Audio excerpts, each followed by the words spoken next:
Welcome one, welcome all. Mahabharata. Mahabharata is not the story of just a dynasty. It is not just the story of two groups fighting a horrendous war ever in the history of humankind. It is not just the story of intelligence of Yudhishthir, strength of Bhima, prowess of Arjuna, and skills of twin brothers. It is neither the story of a blind love of a father nor the story of opportunist Duryodhan.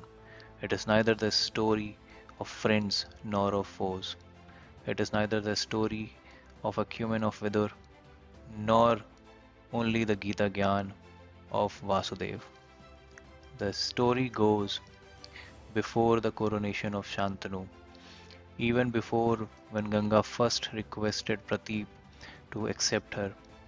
The story goes even before when King Hasti formed Hastinapur and even before the progenitor of Kuru dynasty became the king. It goes even before King Yayati's desires overpowered the youth of his son Puru, and even before King Nahusha's arrogance rode on Saptarishis to possess Sakra's wife. The story goes before the birth of founder of Chandravansh, Pururvas. The story starts when Manu, the spiritual son of Brahma and great grandson of Daksh, desired for a boy but blessed with a girl, Ila.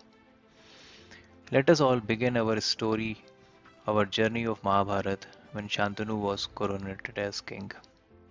In the race of mighty King Bharat, Pratipa was an unrivaled king. He begat three sons, Devapi, Shantanu, and Bahalika. Devapi adopted the ascetic course of life and entered into woods, leaving behind all the materialistic desires. Bahalika and Shantanu became the guards of the kingdom. Shantanu took the southern part, while Bahalika ascended to the northern. Kauravas and Pandavas were progenies of Shantanu. Shantanu became the unrivaled ruler and he ensured the economic and military growth of the kingdom. He was fond of hunting, and one day, while out on hunt, he encountered with a maiden with spotless beauty. Allured to mystified beauty of Demoiselle sitting on the banks of river, he immediately took the decision of marrying her. He approached the beautiful woman, who was no less than a celestial nymph, and expressed his affection. He asked if she could accept him as well. That lady was no other but Ganga, who because of a curse had to walk on earth for one human cycle. Ganga looked at Shantanu and accepted the proposal, but with one condition. The condition was firm and difficult too. She said, I will accept you as my husband only if you promise that you will never ask me about the actions or decisions I take in my life. Shantanu, arrested by the divine beauty of the damsel, couldn't say no and accepted her as his wife. Both were happy. They both came back to Hastinapur. Days passed and months too.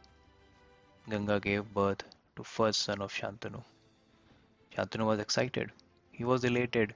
The future of his dynasty was born. The progeny who will lead the kingdom of mighty Bharat was born. Alas, the fate was different for Shantanu. Instead of happiness, the birth of boy brought darkness to Shantanu's life. Ganga took the newborn and drowned him in river, leaving everyone awestruck. How a mother could kill her newborn? Shantanu thought, but couldn't ask Ganga. He was born to the shackles of his own promise he gave to Ganga. Awestruck, he started living his life. But that was not the end. It was just the beginning of Shantanu's miseries. Ganga impregnated second, third, fourth, fifth, sixth, and seventh son of Shantanu. But all the lives met the same fate. Mercilessly, Ganga killed all her sons as they were born, and Shantanu could do nothing. He wanted to stop. He wanted to save his sons But his promise to Ganga was bigger than his emotions. He was shattered, completely shattered. When the eighth son was born, he couldn't control his fatherly emotions, as it was brim of his agonies. He walked to Ganga and said, I will not let you kill the son of mine. He is my son, son of King of Hastinapur, the future of great dynasty. I will not let you push the future in darkness. How could you do so, even being a mother? Ganga smiled and said, Lord, you broke your promise, and now, as promised, I can't stay with you as your queen anymore. She added, I understand your love for your son, so I promise that when your son attains his adolescence, I will return him to you. Shantanu left with no choice. He surrendered before the wishes of Ganga, and Ganga took the newborn with her and went away. That son of Shantanu, the eighth son who was born of Ganga, was named as Devavrat. So friends, this was the story of birth of Devvrat. In the next episode, we will see the return of Devvrat and entry of Satyavati in Shantanu's life. And if you are interested to know why Ganga killed her seven sons, please put a comment below and we will share the backstory of Devvrat's life and Devvrat's birth. Till then, bye. Thank you.